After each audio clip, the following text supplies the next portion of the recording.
கோதுமை மாவு, நெய், உப்பு, சர்க்கரை, மைதா. 200 கிராம் மாவுக்கு தேவையான உப்பு,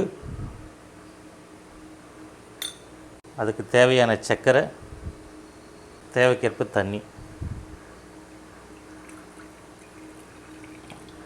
அது தேவைக்கேற்ற நெய்.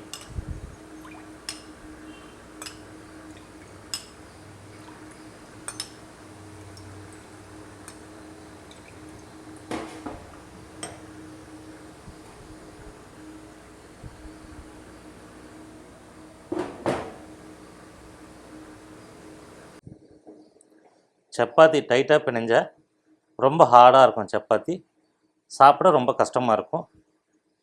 அதனால் சப்பாத்தி எந்த அளவுக்கு ஒரு மெதுவான பதத்தில் பிணைஞ்சிக்கிட்டோம்னா மாவை நல்லாயிருக்கும் சப்பாத்தி சாப்பிட.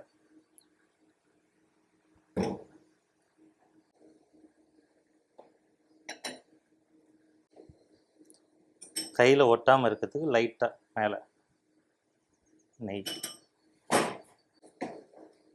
நல்லா மாவு நல்லா பிணைஞ்சி மாலிஷ் பண்ணிட்டே இருந்தோம்னா மாவு நல்லா சாஃப்டாக இருக்கும்.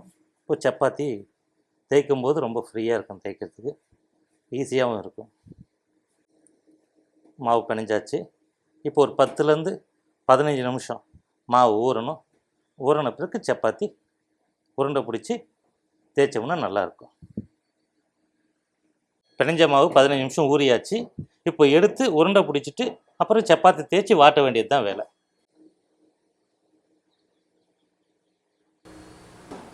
நம்ம தேய்க்கிறதுக்காக மைதா வச்சுருந்தோம் இல்லையா, அதில் டிப் பண்ணி உருண்டை பிடிச்சி ஓரமாக வச்சிட வேண்டியது தான்.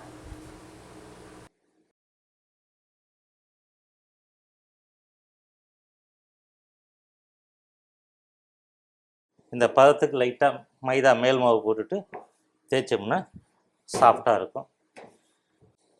மேல் மாவு கம்மியாக போட்டோம்னா நல்லாயிருக்கும், மேல் மாவு அதிகமாக போட்டோம்னா ரஃப் ஆகிடும். ரொம்ப திக்காக இல்லாமல் நல்லா தின்னாக தேய்ச்சி போட்டோம்னா சப்பாத்தி ரொம்ப சாஃப்டாக வரும். நல்லா சூடு இருந்தால் தான் சப்பாத்தி நல்லாயிருக்கும். கம்மி சூட்டில் சப்பாத்தி போட்டிங்கன்னா சப்பாத்தி கொஞ்சம் ரஃப்பாக வரும்.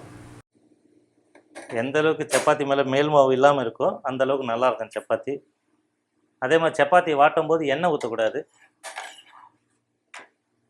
எண்ணெய் ஊற்றுனீங்கன்னா சப்பாத்தி அப்படியே மேலேயே எண்ணெய் இருக்கும், சக் பண்ணாது உள்ள சப்பாத்தி. ஏன்னா நம்ம சப்பாத்தி பிணையும் போதே கொஞ்சம் நெய் ஊற்றி தான் பிணையிறோம். அதனால்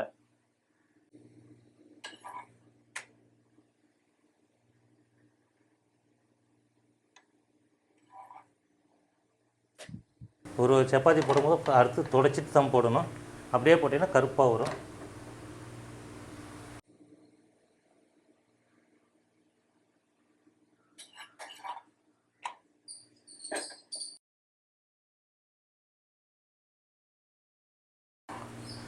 நல்ல சாஃப்டான சப்பாத்தி ரெடி. இந்த சாஃப்டான சப்பாத்தி குறைஞ்சபட்சம் 12 மணி நேரம் இதே சாஃப்டில் இருக்கும் அந்த சப்பாத்தி.